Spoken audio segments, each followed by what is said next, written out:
नमस्कार दोस्तों, स्वागत है आपका। दोस्तों, जैसे कि आपको पता है एमपी बोर्ड की परीक्षाएं आ गई हैं और सभी बच्चे अपने गहन अध्ययन में व्यस्त हैं। तो दोस्तों, उसी को ध्यान में रखते हुए हम एक वीडियो लेकर आ रहे हैं आपको।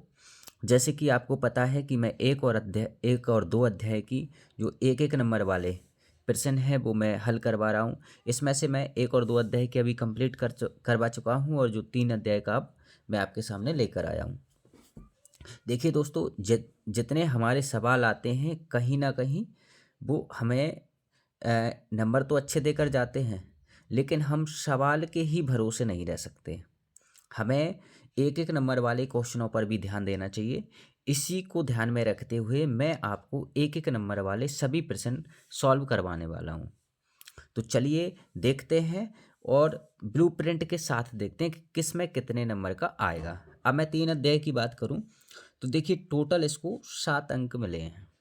इसमें से 2 नंबर का एक आएगा, 4 नंबर का एक आएगा और 1 नंबर की एक ओटी आएगी।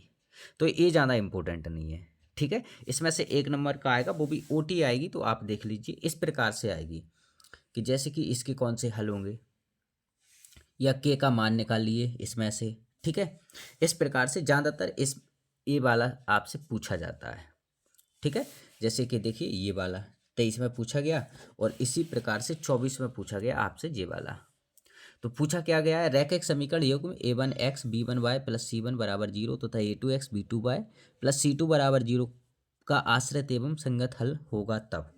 तो दोस्तों ध्यान से देखना है इन सभी का। जैसे कि 9 है, इसका आंसर देखिए ये वाला हो जाएगा। संगत मतलब होता है सभी बराबर होना चाहिए।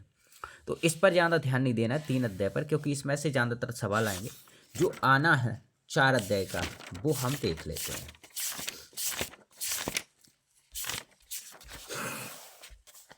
देखिए अब इसका ब्लूप्रिंट देख लीजिए थोड़ा सा। इसमें से 3 नंबर का एक सवाल आएगा, 2 नंबर की ओटी आएंगी, टोटल 5 नंबर।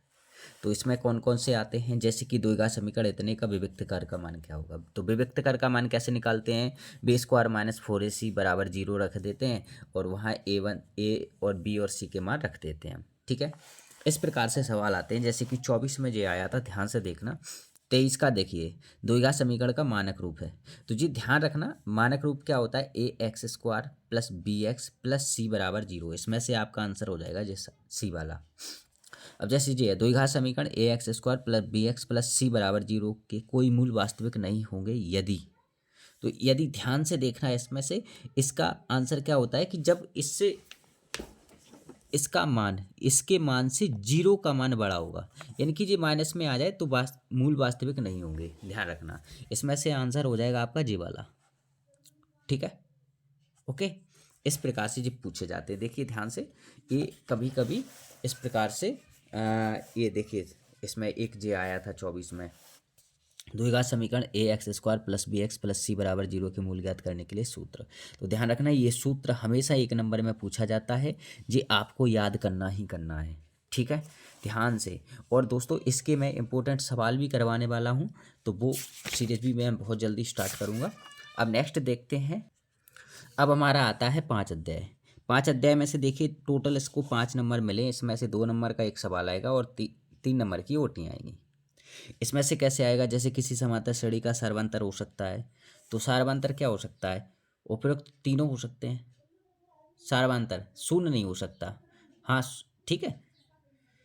उस समांतर श्रेणी का nवा पद जिसका प्रथम पद ए तथा सर्वांतर डी हो तो क्या होता है।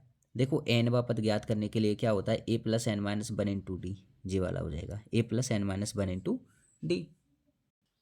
देखिए अब 24 में क्या आया था, जी वाला आया था, A P -3 comma -1/2 comma 2 dot dot dot का 11वां पद ज्ञात कीजिए। तो दोस्तों इसमें सूत्र लगा देते हैं अपन, a plus n minus 1 into d. वह पद ज्ञात करने के लिए क्या लगा देते हैं, a plus n minus 1 into d, और उसमें रख के हम मान निकाल सकते हैं। जैसे जी है इसका सार्वंतर ज्ञात कीजिए। तो देखिए 12 में से 5 गए 7 बचे, 7 में से 5 गए कितने बचेंगे 2, 2 में से 5 गए -3, -3 में -5 घटाएंगे तो -8 हो जाएगा। माइनस जो हो गया, कहाँ गया, -5, ठीक है। तो इस प्रकार से हम इसको निकाल सकते हैं, ठीक। इस प्रकार अब देखिए ध्यान से, इसमें से खाली स्थान पूछा जाता है। 24 में ये आया था, समांतर श्रेणी 7 13 19 डॉट डॉट डॉट 205 पदों की संख्या, मतलब पदों की संख्या ज्ञात करनी है, ठीक है। तो इसमें से आंसर आप कैसे निकालेंगे? अब इसमें देखिए ध्यान से वही वाला निकालना है आपको, a plus n minus one into d. यहाँ से एन का मान निकाल लेंगे तो हमें मिल जाएगा। इसमें आंसर 34 आ रहा है, ठीक है। ऐसे कीजिए है ए पी मतलब समांतर श्रेणी 5 10 15 डॉट डॉट डॉट का 10वां पद ज्ञात कीजिए। तो इसमें वही ए एन का मान निकालना पड़ेगा, a n plus n plus one into d, है ना। इस प्रकार से अपन इसको निकाल सकते हैं। तो जी 5 अध्याय तक की ये ओटी कंप्लीट है, ठीक है। और इनको अगर आप अच्छे से पढ़ लोगे, जो डेट वाली डेट बाई डेट वाली हैं, तो इनमें से ही फंस जाती हैं, ठीक है। आपको ज़्यादा परेशान होने की ज़रूरत नहीं है। जैसे 2 4 6 8 है ना। अब डॉट डॉट डॉट एक समांतर श्रेणी है, तो कैसी है ये? असत्य है, मतलब समांतर श्रेणी नहीं है, ठीक है।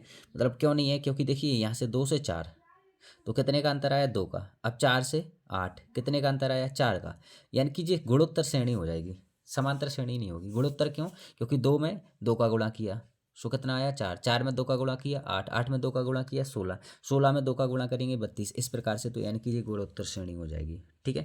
तो इस और देखिए एक जो आया था, किसी एपी के एनवा पद ज्ञात करने के लिए सूत्र, तो अभी बताया हमने। एनवा ज्ञात करने के लिए a plus n minus one into d, a n बराबर होता है a plus n minus one into d, जैसे कि इसमें लिखा भी होगा, जे लिखा है देखिए ध्यान से, ठीक है। तो जे आपसे पूछे जाते हैं, इनको अच्छे से याद कर लीजिए। नेक्स्ट वीडियो में हम 6 से लगभग 2 अध्याय कवर करेंगे हर वीडियो में, तो 6 और 7 अध्याय करेंगे। जब तक इनको याद कर लीजिए, अच्छे से पढ़ लीजिए। वीडियो अच्छी लगी है तो लाइक कीजिए, चैनल को सब्सक्राइब कीजिए और दोस्तों को शेयर कीजिए।